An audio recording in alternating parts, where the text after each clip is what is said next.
Good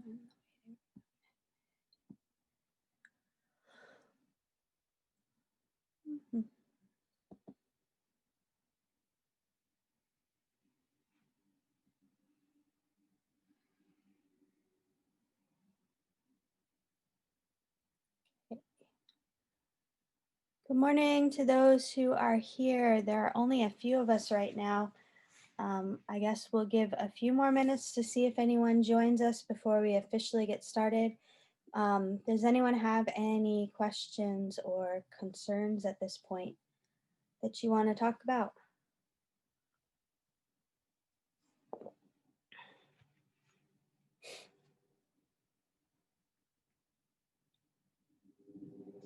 I have one question.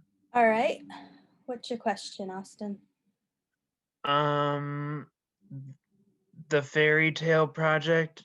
So I'm guessing that the tutor thing visit for that, like, is There that is one of those projects? no, there's not one required for that project, although you could do it if you wanted to. There's one required Okay. for the project we're just starting, so our last project. Okay. Okay. Yep. All right. Oh, excuse me.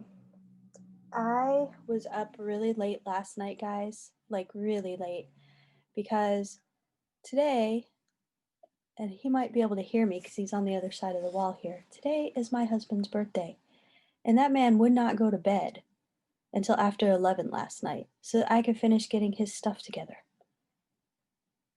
So I was not in bed until after 1. So I'm going to apologize right now for being like sleepy, for my eyes looking horrible, and for possibly just not even thinking very clearly, especially at the start until I've had a little bit more of this magic juice here, um, also known as my coffee. So just so you know, that I'm not always going to be that quiet because he said he didn't care if my voice was right next to the wall where he's sleeping. So, anybody else have any questions? I'm not going to wait too long because I don't want us to make a habit of like just, you know, wasting time in the beginning of class for those who are here. But if anyone else has any questions or concerns, if you have any questions about like the campus, what's available, what's not, because it's not a complete shutdown like it was last winter, which some of you are aware of and some of you weren't.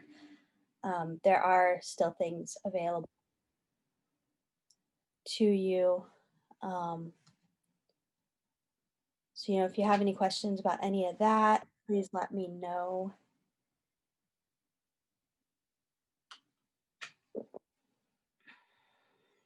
And I believe now is about the time you guys are able to start registering, or maybe soon you'll be able to start registering for winter classes. If you haven't already, I encourage you to do that as soon as you're able to. Um, classes are they the determination of whether a particular section of a class will run for a semester is based on attendance or enrollment. I'm sorry, it's based on enrollment. So they have certain dates where they expect a certain level of enrollment in order for a class to be considered running for that semester. So if say there's a class that's capped at say 25 students, they need to have half of that filled by a certain point, and then they need to get up to I think 2/3 of that number by a certain point to make sure the class is actually going to run. Otherwise, if a class stays low, like at, 6 or 7 people, then they will cancel that section and they'll ask those people that were enrolled there to enroll in a different section. Um, so if you know of classes and times and days and modes that you want to sign up for, you should do that as soon as possible. That also affects how classes are assigned to instructors. We don't get our classes assigned to us officially. They're considered either we don't get them at all or they're considered not guaranteed if they do offer a conditional offer. of a class. But they don't do that until there's a stronger chance that the class will run, and they don't officially offer the class until the class is definitely going to run.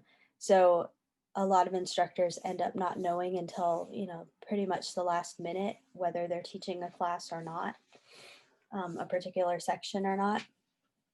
So all of that kind of hinges on enrollment. Now, I know things are really up in the air right now as far as what next semester is going to look like. I would say, and this is just me, this is not coming from anything official, but I would say to plan on classes being online. I know that's not ideal for many people. Those of you who signed up for face-to-face classes, again, you did so for reasons, good reasons. And I think that the administration, if there's any way to have students on campus for classes, they will do that. We've managed to go this far in the semester without a single official outbreak on campus of COVID. We've had positive students and positive instructors and staff members, but those have all been through like family or community spread, not through campus spread. So that's a really positive thing. And if there's a way to allow classes to be on campus, I know the administration is committed to doing that. But I know that they also are committed to following whatever guidelines come down from the Department of Health and Human Services, because they have to. And so right now, looking at the way things are going and the fact that we don't know what this 3-week pause is going to do, you know, we we should just count on, expect classes to be online as opposed to face to face. Does anyone have any questions about that or about the different modalities of online classes? Because there are different ways online classes are delivered.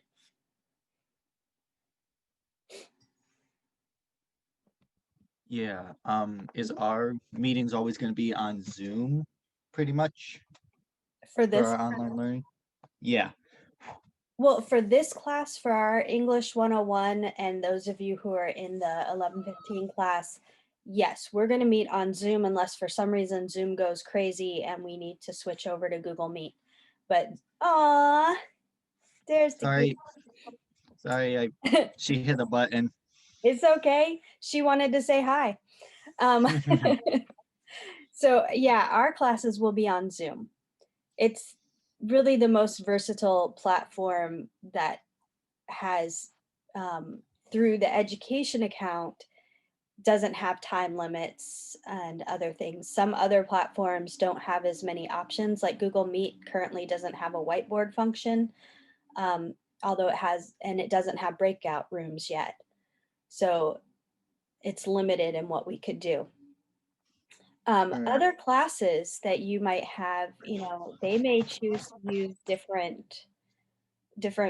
platforms than Zoom, although that tends to be the pretty standard one. Some classes don't need as much functionality. If they're more lecture-based classes, they may be just fine with Google Meet, which also does not have time limits and allows for a large enough class size. I've used some others in the past in some private teaching that I do, like WebEx, Cisco WebEx, and it has some good functions, but it also has some limitations on like how many people can be logged into a meeting and stuff like that when you have a free account. And this education account for Zoom is through GRCC, whereas WebEx I would have to purchase that myself, which I don't have the funds for at the moment. So that's not something I would be willing to do. Other questions about like online classes, about anything really? I just want to give people a couple more minutes to get logged in if they're coming to class, because this is such a small number of people and I'm hoping we'll have more.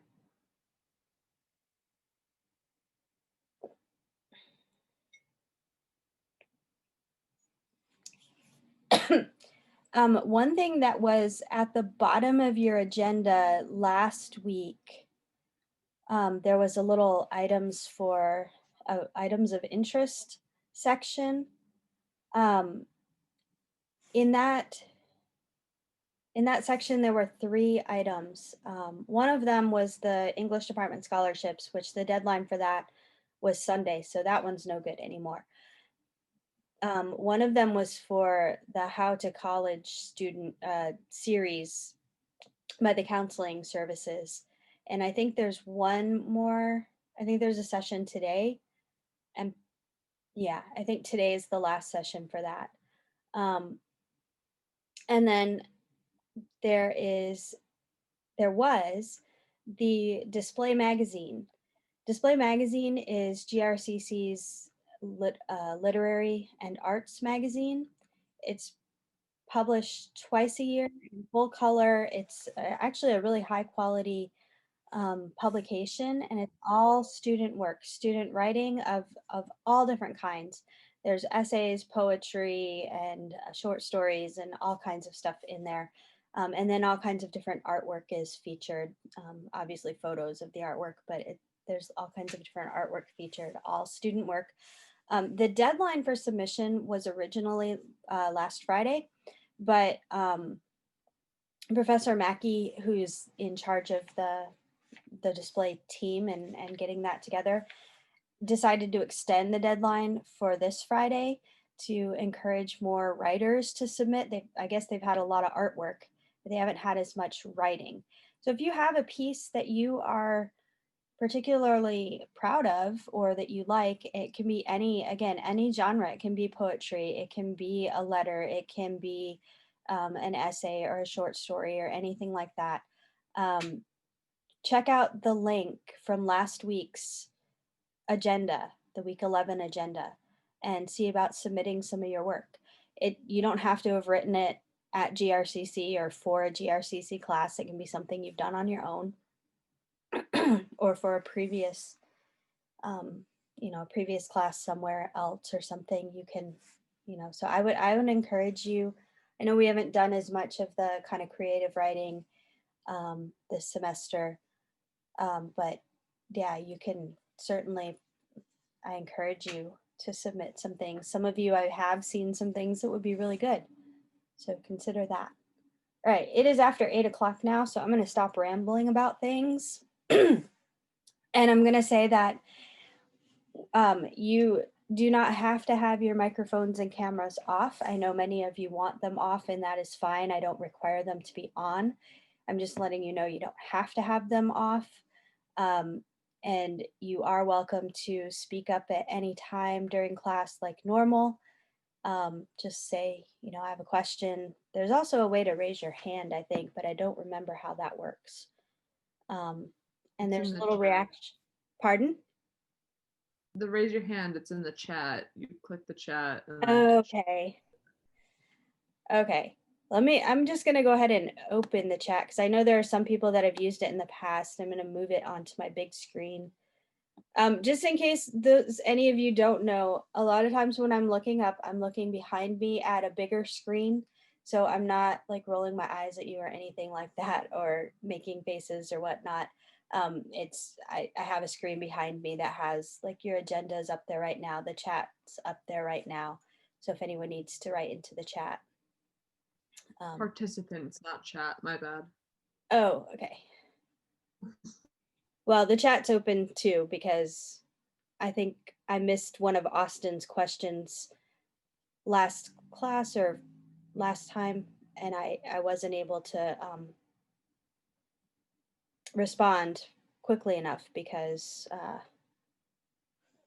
yeah, I didn't have the chat open. So, all right. So let's do our normal brain dump and sensory inventory. I'm going to set my timer here. I'm going to open my timer. It's already set for the 2 minutes, but I'm going to open my timer here and set that for the 2 minutes while you do your brain dump. And then I'll share screen for the sensory inventory, and then we'll get on with today's class.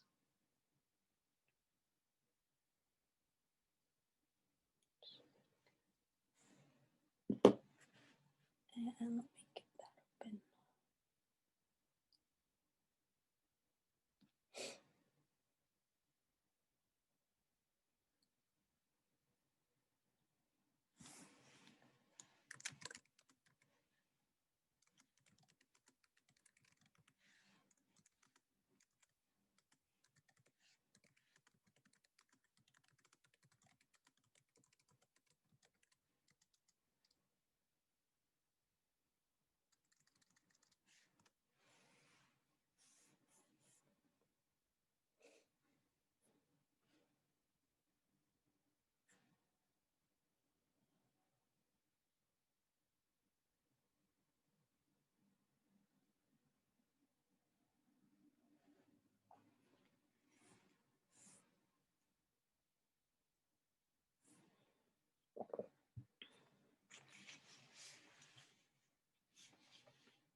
All right. I will ask again if anyone has any questions about anything that maybe you've thought of during your brain dump or sensory inventory, or those of you who have logged in the last couple of minutes, if you have any questions that you obviously couldn't ask before. Ruby, my answer is always coffee. Tea is something you drink in the evening. And then Austin, does GRCC have any associations to companies who sponsor internships, or is there anyone who can lead me in the right direction for that? I do not know the correct answer to that question, Austin, but I will find the person you need to talk to and give you that information after class today.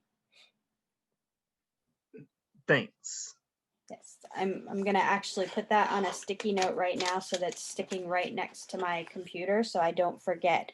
In the meantime, Preston, what's your favorite drink then? If you don't drink either coffee or tea, how do you survive? Usually hot chocolate. Oh, well, that works. It's got sugar in it. I'm more into the caffeine. I'd usually drink my coffee black and unsweetened.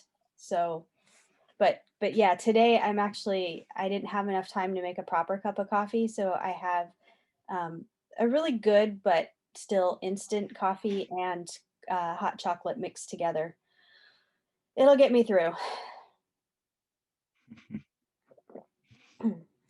What's your favorite flavor of hot chocolate? I usually like to have a little caramel in it. Mmm. Or dark chocolate. How about both? Doesn't have to be an either or. Let's just go for both. And Krista's coffee and cocoa, good job. All right. Any other questions? I mean, that's an important one, for reals.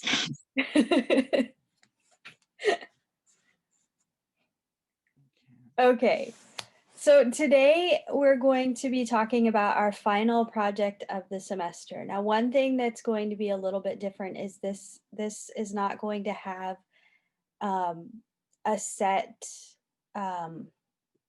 assignment sheet for it, although I will before Monday have a sort of a rubric for you. It's not going to be the kind of rubric that has points assigned to categories. I understand sweet tea, Anthony. I used to live in the South when I was young and my dad was stationed in Alabama. I get the sweet tea thing, but black coffee, yes, that's my language right there.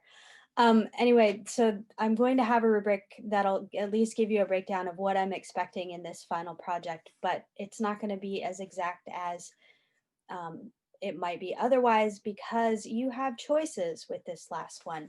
So I've been telling you all along, your research paper that you're finishing up is an informative paper. It's expository writing, explanatory writing. You know, that it is, it's a very like give me the facts kind of writing.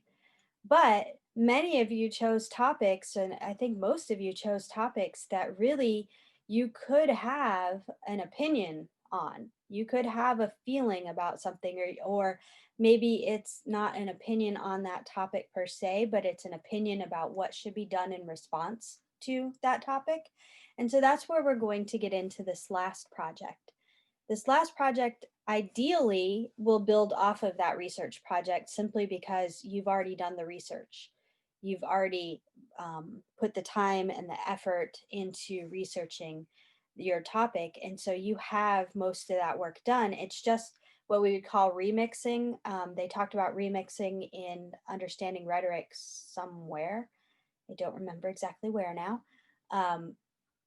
But yeah, they talked about remixing where you're taking one form of writing, one piece that's in a particular genre, and you're translating it to another genre, a different one. So in this case, we're moving from expository writing to argument-based opinion writing. So I use that argument-based because this needs to be the kind of opinion writing that's backed up by facts, by research, by clear thinking. It's built on a foundation of objective thinking, of analytical thinking, rather than just saying, well, black coffee is the only way to drink coffee, and anyone who puts sugar or milk or anything else in their coffee doesn't drink coffee right. That is an opinion that's really not backed up by anything other than a personal preference. We want opinions that are backed up by argument, by claims and evidence. So ideally, you're going to use your project that you're finishing up right now, and to make it easier. Now, if you can't or don't want to, then you might have a little extra work you're going to need to do for this last project. And that's okay if that's the choice you make, but just understand I'm not forcing you into that choice.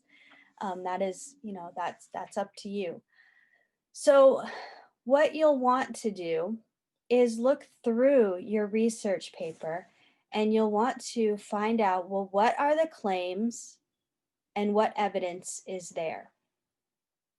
So if you have a topic about, like maybe you want to talk about, I had a good idea last night. I don't remember what it is right now. So I should have written that down. I thought, oh yeah, I'll remember. Let's see, what's a good controversial, well, let's just talk about, say, gun rights, because I don't think anyone wrote about that. So we'll just talk about that. So, say you have done a lot of research on gun ownership, the people who own guns, the background of those people, the usage, responsible and otherwise, the crime rates and all of that stuff. And you have determined where you stand on the issue of gun ownership and who should be allowed to own guns.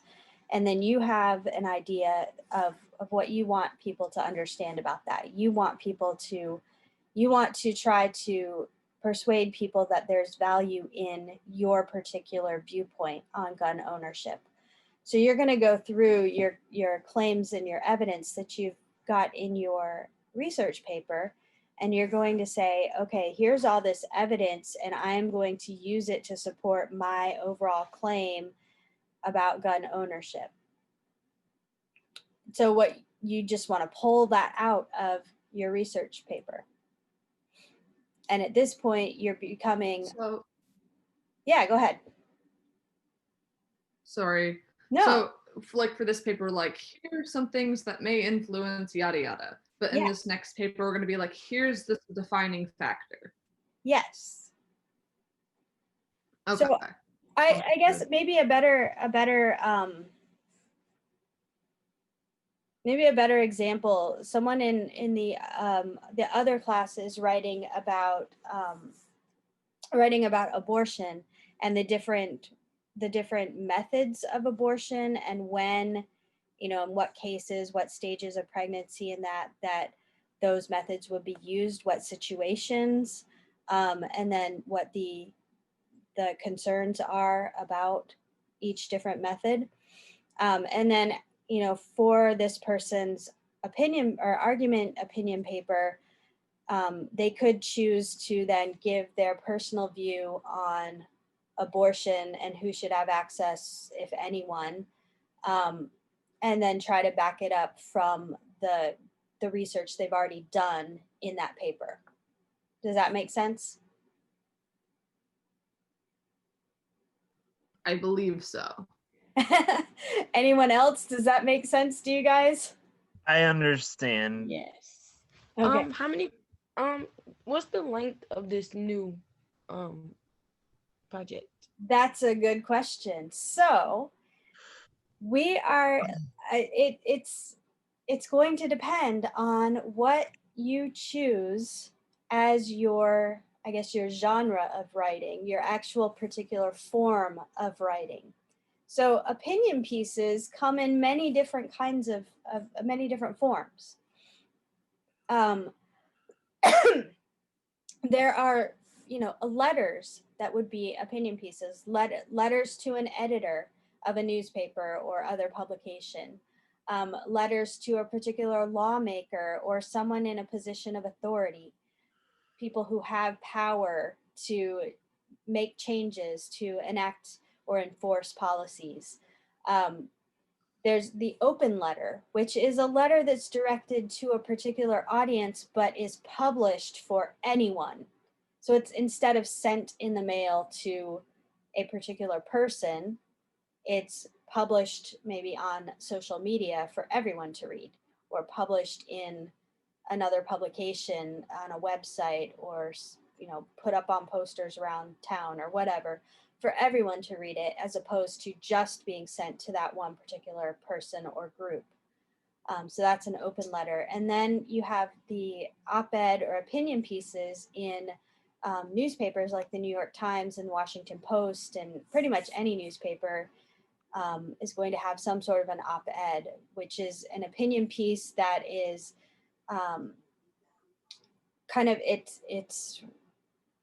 there are a couple of different kinds of opinion pieces. The most common is one that is written maybe by someone associated with the paper, a reporter or someone on the editorial board, but it's backed by the editorial board of the publication. So it kind of gets vetted through that editorial board as kind of a form of, say, peer reviewed, like you have in your academic journals. And then there are other opinion pieces which come from outside the publication, are submitted by outside writers, but still go through that editorial board vetting process to make sure that it is, a solid piece, even if it's not written by the paper. And usually if it is from the editorial board, it generally will represent the view of the paper, usually it's a newspaper, of that publication. If it comes from outside, there's often a disclaimer that says views may not be representative of the publication's views. So there are a couple of things there. And then we also have things like advertisements and public service announcements or public service messages that are argumentative, persuasive types of writing that can be used for opinion kind of work. So there's different genres, and each one's going to require sort of a different length, different approach to writing. And you get to choose. You get to decide which one is going to work best for you. So the first thing that I would ask you to do is to determine what is your argument, what is your opinion, what is your, I guess, your argumentative thesis now. So you've got your expository, explanatory thesis in your essay. What is your argument? What would be your argument thesis by the end of that essay? Some of you may have that in your conclusion, or you may be thinking, I could put that in my conclusion. That would be an interesting way to conclude my paper, give my readers something to think about and perhaps look forward to with my opinion piece. So that's the first step, is to figure out, well, what is my argument? What is my opinion? And then you are going to do the statement of purpose like we usually do. And, that is something that I believe is important in our writing. We should always know what our purpose is for writing. This one, your main purpose is to persuade. It's an argument paper, so it's to argue, to persuade. And then, what is the rest of that? To persuade people that. If we go and look at, I'm gonna share my screen again in just a second. I just want to get this up first, make sure that it's not gonna glitch or anything.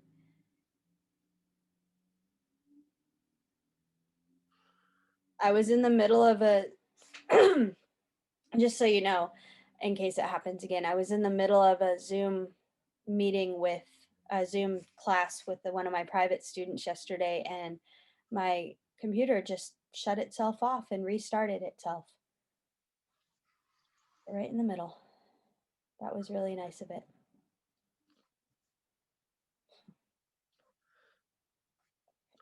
I'm going to, okay. So we have looked at this,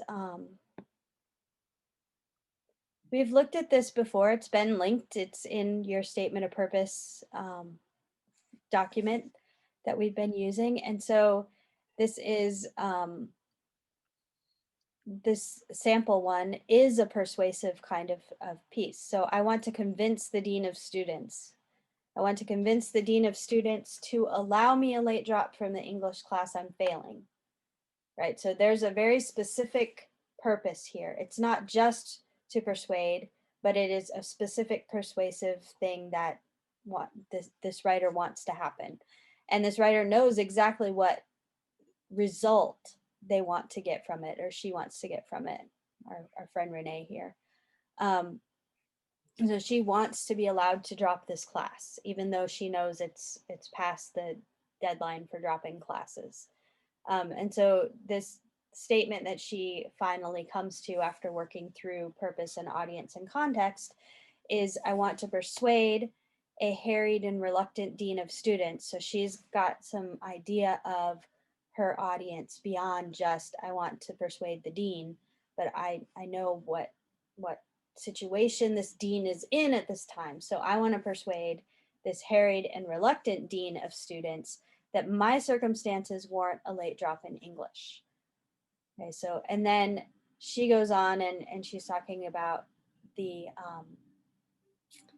what the dean could possibly be thinking and what she doesn't want the dean to think. I don't want her to think I'm only grade grubbing so that she turns down my request. Instead, I want her to see I'm making the request because I'm serious about doing well, and I learned a lot this semester about needing to manage my time.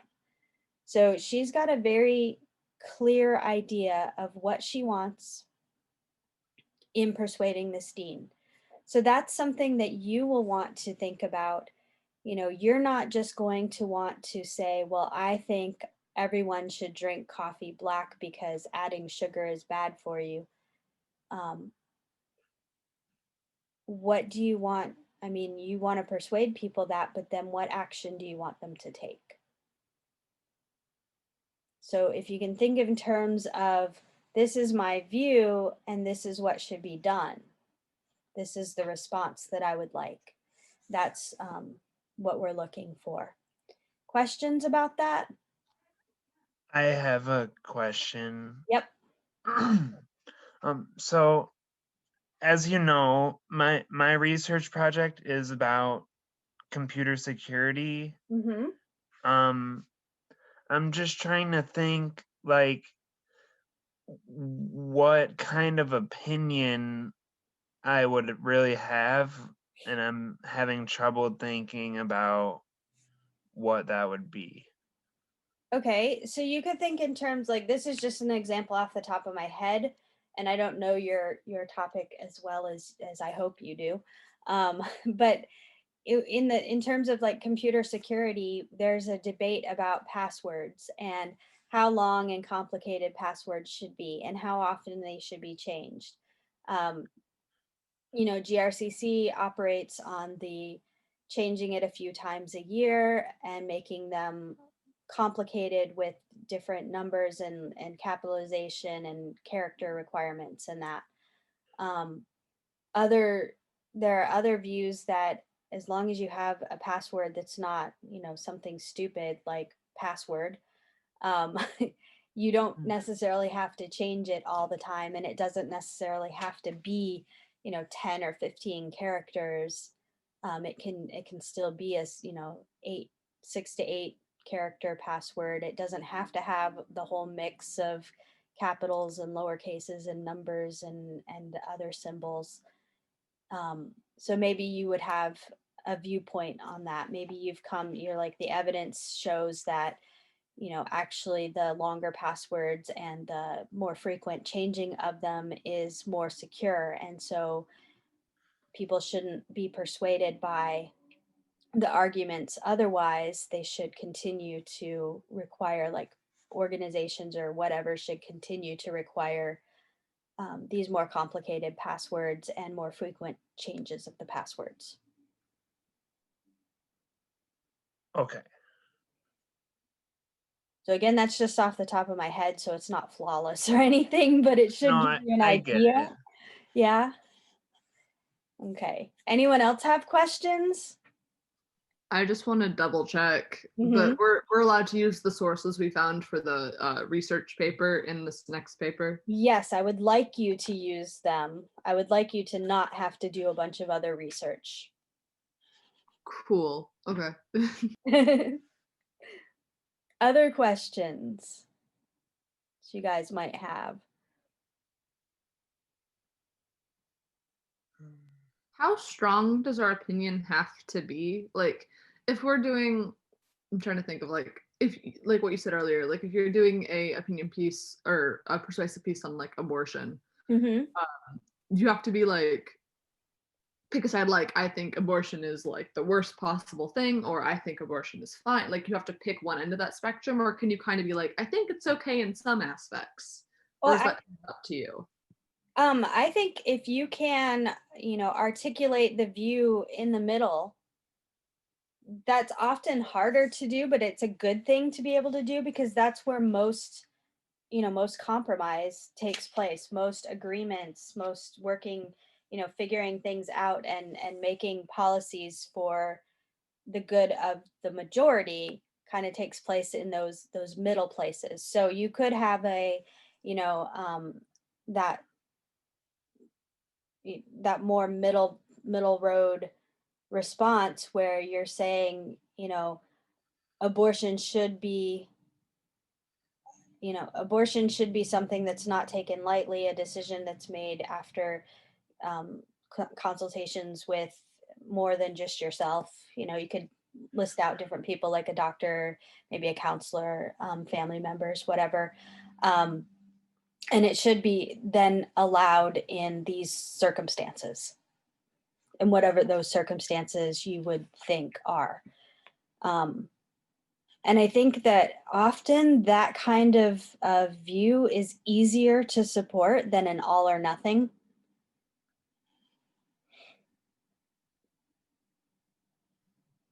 Okay. I keep nodding, like, yeah, she can I totally see me. know. I know it's hard. That's like when you guys were doing your 5 senses inventory, I'm like, I have no idea how much time has passed because I forgot to check the clock when you started. Because usually I'm looking around and I'm seeing who's still writing and, who's still looking up at the screen and write, down like they're writing again. And I can't do that. So yeah, I get that. You're nodding like, nope, can't see ya. All right. Anyone else have any questions?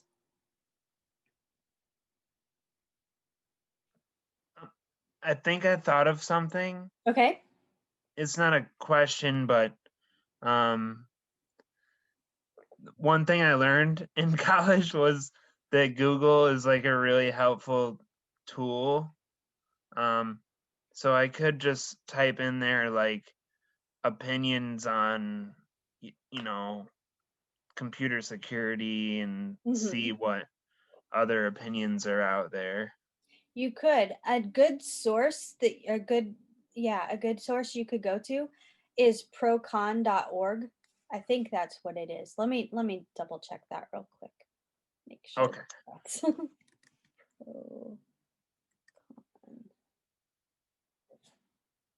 Yeah. In fact, apparently I've looked up gun control before. But yeah, so procon.org. Yeah. Let me see. Okay. It is a I'm just gonna go here. It is a decent site because it will give you information on both sides of an issue. So here you can see the different issues. My screen is still sharing, right? Yep. Okay. So you can see some of the different issues that are most popular, issues in health and medicine, education, politics and society, science and technology. Wait, can you scroll up real quick? Yeah, Why is milk its own category? milk is its own category because there are people who believe that milk is very bad for humans, that humans should not be drinking milk past, infancy stage, that we shouldn't be drinking cow's milk at all because that's for baby cows. And then they go into the health aspects of milk with different Mm. things. So milk is its own category. Doesn't milk have like a particular vitamin good for you in it? Well, that would be on one of the pro drinking milk sides of the argument, and then there's, the anti-milk side, the con side to the argument, which will give you other things that will say, well, you can get those vitamins and minerals from plant-based food. When we spend the rest of the class debating milk. Well, Forgot. somebody could get a good opinion piece out of it. But yeah, so Oh my this God. this really is a good site that I'm going to right now add to your agenda. I'm going to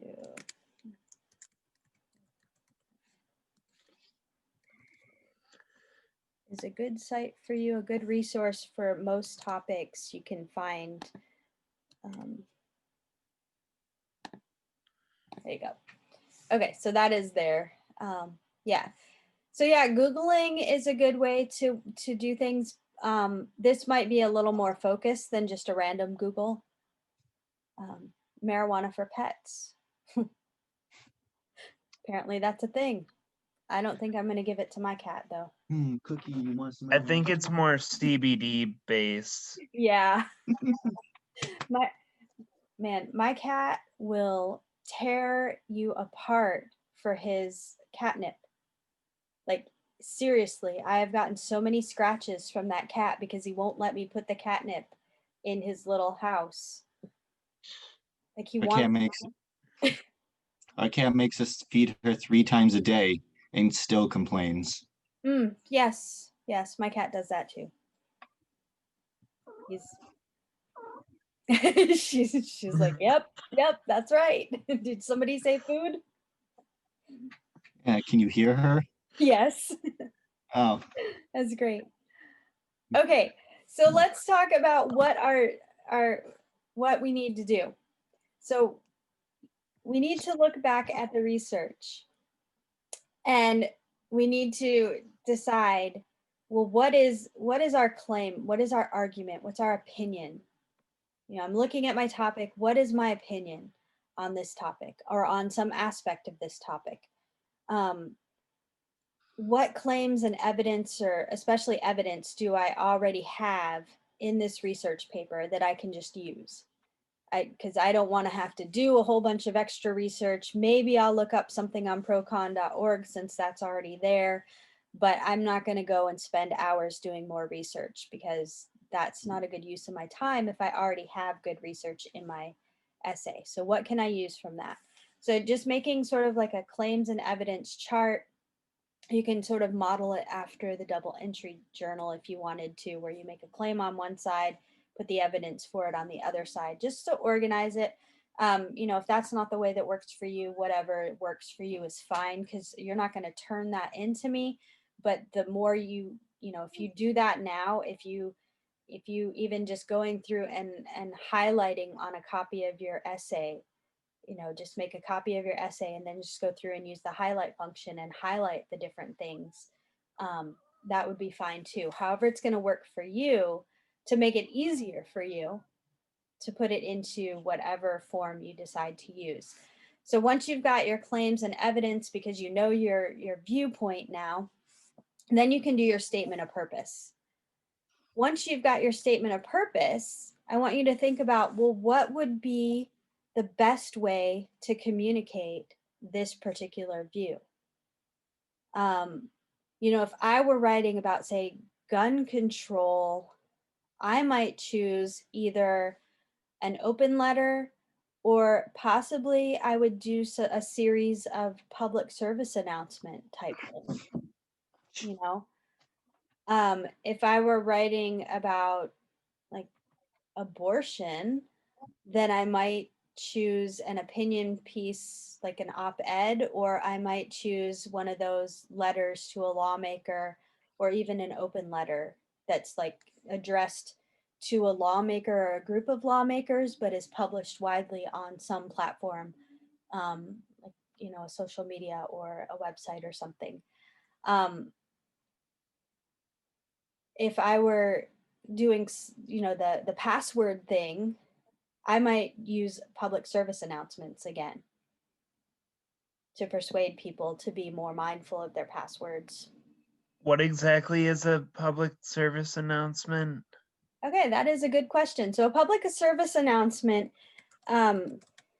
is, it's like an advertisement, but it's not selling something. So we see them, or we used to see them more often on TV when we watched normal TV. And there would be public service announcements like, have you guys seen like this is your brain on drugs? Yeah. Those ones like where they drop an egg into a frying pan sort of thing. Have you guys seen that? One of you has anyone else seen those? Yeah. Okay, that would be a public service announcement. Okay, these are all audio ones apparently. Let me look at this PDF here. Donating plasma.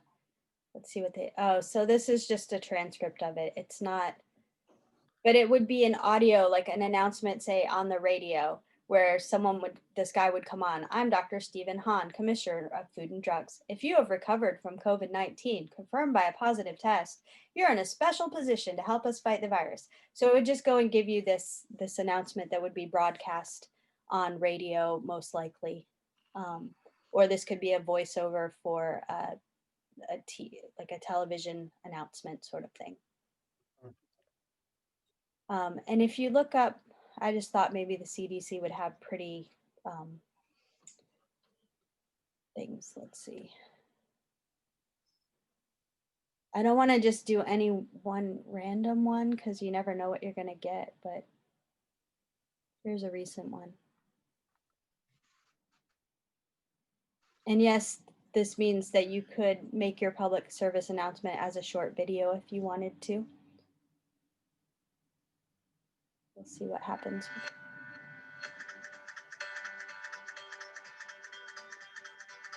What is coronavirus? Coronaviruses are a large group of viruses that are common amongst animals and humans. In rare cases, animal coronaviruses can be transmitted from animals to humans. This novel coronavirus that causes COVID-19 is a newly discovered coronavirus that has not been previously detected in animals or humans. The source of this virus is not yet known. When should you wash your hands? Before, during, and after food preparation, and before eating food. After touching an animal or animal food. After blowing your nose, coughing, or sneezing. Before and after treating a wound. Before and after using the restroom. And before and after contact with someone who is sick. Keeping hands clean through proper hand hygiene is one of the most important steps we can take to avoid getting sick and spreading germs to others. Okay, so this part right here would be a thesis. This Yeah. would be the argument that's being made. And notice how it comes in the middle. It's not at the beginning. At the beginning, they're telling us, well, wash your hands. This is when to wash your hands. This is the heart of it right here. I'm assuming because I haven't watched the rest of it, but we'll just stop there and say that that's what this is. So that's kind of an example of a public service announcement, and I don't know what they're going to go through for the rest of it. If you're interested, we can watch the rest of it. I kind of want to see the rest of it. Yeah, we can watch All right, the we rest. might as well. I mean, it's only a minute left, so. What are the steps for hand washing? 1. Wet your hands in warm water and apply soap. 2. Lather up with soap. 3. Scrub your hands together for at least 20 seconds. 4. Rinse your hands well with warm, running water. And 5. Dry your hands completely with a clean towel. What about hand sanitizer? Washing hands with soap and water is the best way to get rid of germs. If soap and water is not available, you can use alcohol-based hand sanitizer that contains at least 60% alcohol. Do you have questions about COVID-19? Follow the Long Beach Health Department on social media at Long Beach Health Department. Visit the city's website at longbeach.gov/COVID-19 or call 562-570-INFO or 4636. You can also use #COVID-19 Long Beach. Okay. All right. So that public service announcement is not, it's not what we would normally think of as being, you know, argumentative, because we Right. normally think of argumentative as like more in your face and very rabid sort of argument. That's the picture we normally get. But that is an argumentative, a persuasive piece. The point is to get people aware of hand washing and the role that hand washing plays in preventing the transmission of viruses, particularly in this case, the coronavirus. So that is one example of a more, I guess, subtle or reserved argument. And that may or may not be right for, you know, what you're doing. That's why you have lots of choices here. So that could be something that's really good for, say, the password sort of thing, but it wouldn't necessarily be as impactful if you're doing a different kind of topic, like the abortion topic. Does that make sense to you guys? Yeah. Yeah. So it's pretty open as far as what avenue you take. Yeah. So you have to look at what is your topic, what is your opinion, and then in your statement of purpose, part of that purpose, statement of purpose is identifying and understanding your audience. So who is your audience and why is that person your audience or that group your audience? You know, for the example one, it's the dean of students because that's the person who can allow this late drop of class to happen. Nobody else can allow it to happen. So writing a letter in the school newspaper isn't going to be very effective. Or writing a letter to the board of trustees, this is not going to be effective. They don't have the power to allow this late drop. Only the dean has that power. So writing to the dean is important, specifically to the dean is important.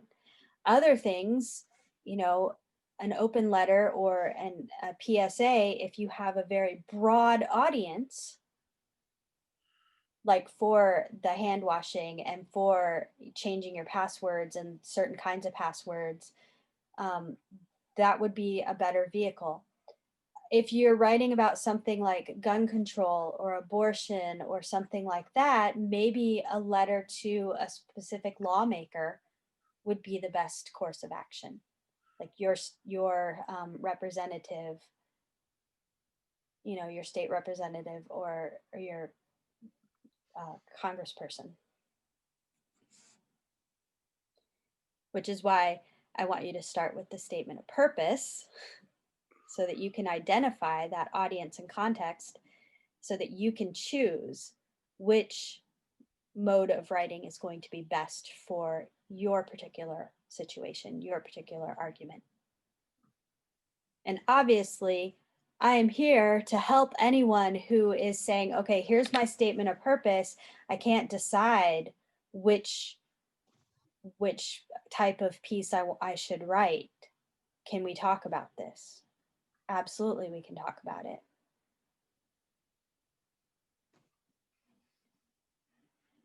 Any other questions or concerns about any of this?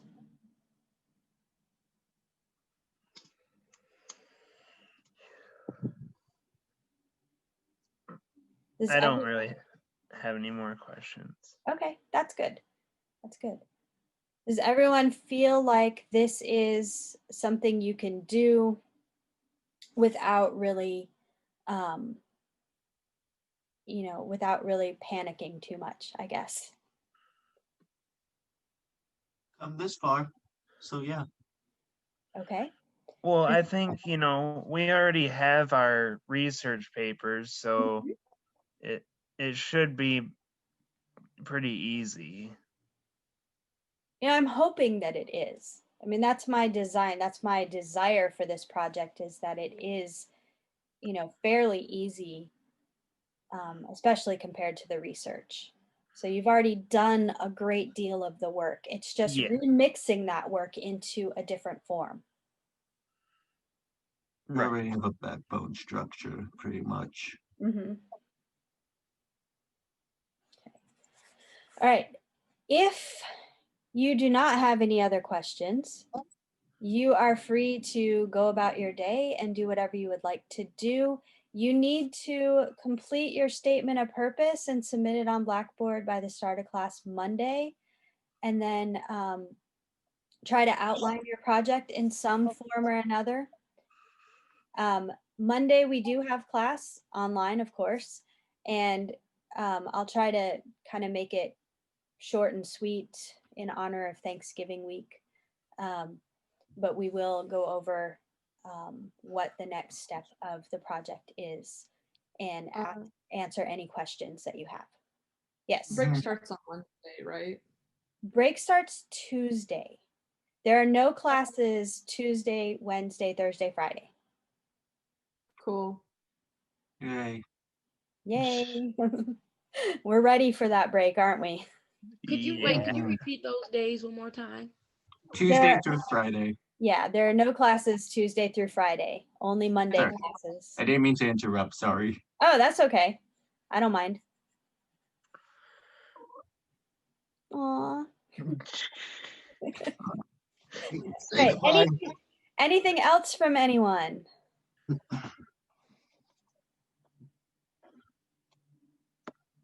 No? Okay, then if you have questions, feel free to stick around. If you don't, you are free to go. Just make sure you email me if you do come up with any questions, okay? Cool. Cool.